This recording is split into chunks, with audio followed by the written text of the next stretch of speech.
Students, तो basically इस lecture में अपन डिस्कस करने जा रहे हैं image of a point in A line. एक लाइन के रेस्पेक्ट में जो इमेज बनता है किसी पॉइंट का, वो पॉइंट कैसे फाइंड आउट बेसिकली अपन करते हैं, उस चीज़ को अपन डिस्कस करने वाले हैं। जैसे कि लास्ट लेक्चर में अपन ये डील किए कि फुट ऑफ परपेंडिकुलर क्या होता है और किस तरीके से ड्राइव होके आता है, तो अपन यही डिस्कस करने वाले हैं image of a point in A line. एक लाइन में सबसे पहले मैं बेटा एक लाइन ले लेता हूँ। ये लाइन है जिसका जनरल इक्वेशन पूरा दुनिया जानती है कि स्ट्रेट लाइन का जो जनरल इक्वेशन होता है वो होता है ax plus b y plus c is equal to 0। यहाँ पे एक पॉइंट है बेटा P जिसका कोऑर्डिनेट है x1, y1। इस पॉइंट से इस पे परपेंडिकुलर ड्रॉप किया, इस पॉइंट से इस पे परपेंडिकुलर ड्रॉप किया। इसका इमेज जो बनेगा बेटा, कैसे इमेज बनेगा, इस line ax plus b y plus c के रेस्पेक्ट में जो इस P पॉइंट का जो एक इमेज बनेगा, मैं उसका नाम देता हूं Q और इसका कोऑर्डिनेट ले लेता हूं x, y।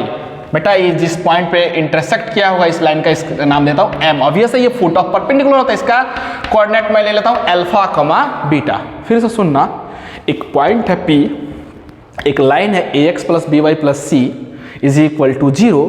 इस लाइन के रेस्पेक्ट में इस पॉइंट P का जो इमेज बनेगा, ऑब्वियस यहाँ बनेगा Q। इसका कोऑर्डिनेट x1, y1 कंसीडर किया हूँ, इसका जो पॉइंट कोऑर्डिनेट होगा x, y में कंसीडर किया हूँ। अब समझना, ये दुनिया जानती है कि जिस पॉइंट पे ये इंटरसेक्ट करती होगी इस लाइन का, इसको बोलते हैं फुट ऑफ परपेंडिकुलर, है ना। और ऑब्वियस है कि ये इसका कोऑर्डिनेट मैं अल्फा, बीटा लिया हूँ। तो एक चीज बेटा ऑब्जर्वेशन से अपन को समझ में आया कि m is the mid point. क्या? m is the mid point of कितना? m is the mid point of, बोलो, m is the mid point of क्या? PQ का है ना बेटा मिड पॉइंट होगा, तो अपन m का कोऑर्डिनेट यानी अल्फा, बीटा जो होगा, इसका कोऑर्डिनेट अपन आसानी से लिख सकते हैं। कैसे लिखेंगे? x प्लस x1/2 होगा अल्फा के बराबर। मैं यहां पे लिख देता हूं x प्लस x1/2, ये अल्फा होगा, और बीटा जो होगा बेटा वो क्या होगा? y plus y1/2। ये अल्फा और बीटा हो गया। सबसे पहले अल्फा पता चला क्योंकि ये मिड पॉइंट, ऑब्वियसली ये डिस्टेंस और ये डिस्टेंस सेम रहा होगा, तो m एक मिड पॉइंट जैसा बिहेव करेगा, तो अल्फा हो जाएगा x plus x1/2, y plus y1/2, beta हो गया। ये चीज पता चल गया। अब बेटा अगर मैं चाहूं कि इस पॉइंट से इस लाइन पे जो परपेंडिकुलर ड्रॉप किया गया है, मैं अगर बोलूं कि फुट ऑफ परपेंडिकुलर बताओ, तो हम लोग जानते हैं, मैं लिख देता हूं एज वी नो, है ना, as we know that foot of perpendicular from point P जिसका कोऑर्डिनेट है x1, y1। बेटा फुट ऑफ परपेंडिकुलर अगर इस लाइन के लिए इस पॉइंट से लिखना होगा तो अपन लिखेंगे, क्या लिखेंगे? देखो यहाँ पे देखो अल्फा और बीटा है ना, तो अल्फा और बीटा है तो लिखेंगे alpha minus x1 divide by x by a, है ना, is equal to beta minus y1 divide by y का coefficient b is equal to minus of ax1 plus by1 plus c whole divide by a square plus b square. ये दुनिया जानती है कि यही तो होता है फुट ऑफ परपेंडिकुलर। अभी जस्ट हम लोग प्रूफ करके देखे कि फुट ऑफ परपेंडिकुलर होता क्या है, x माइनस x1। यहाँ पे पहले x, y लिखा था, अभी इसलिए लिखा था कि चीजें जो है कॉम्प्लिकेटेड ना हो, आइडेंटिफाई इजिली कर पाए। तो alpha minus x1 divide by x का coefficient, beta minus y1 divide by y का coefficient is equal to minus of this. ठीक है, अब बेटा दुनिया जानती है अपन x, अल्फा का वैल्यू ये है और बीटा का वैल्यू ये है। क्यों? Alpha is the mid point, m is the mid point of PQ, है ना। और याद रखना कि इस P का इमेज यहाँ पे Q पे बना है इस लाइन के रेस्पेक्ट में।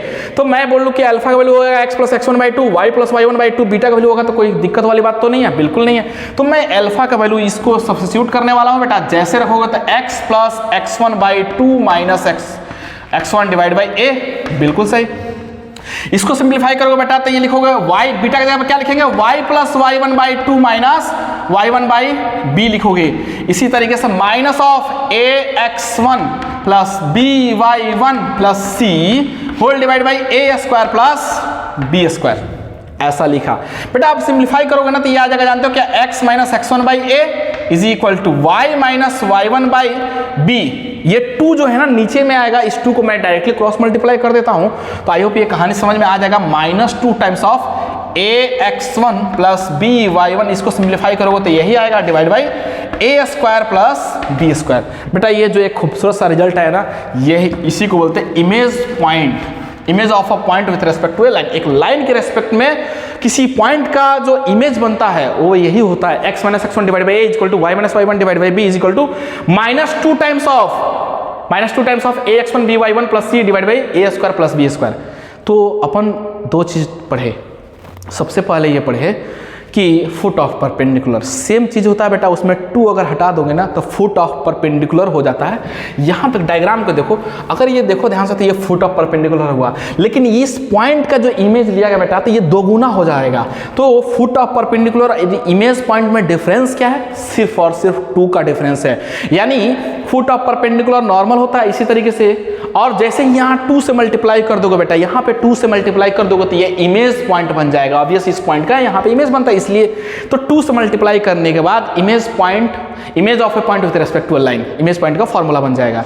लेकिन याद रखना रूट मत लगाना, यहाँ पे रूट कभी गलती से मत लगाना। क्यों?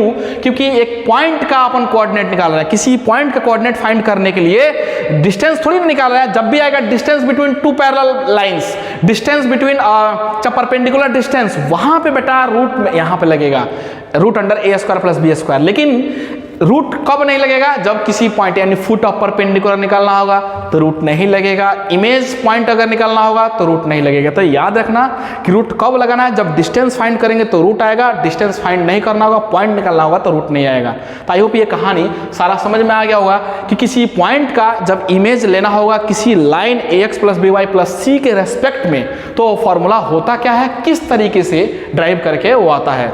ठीक है, थैंक यू।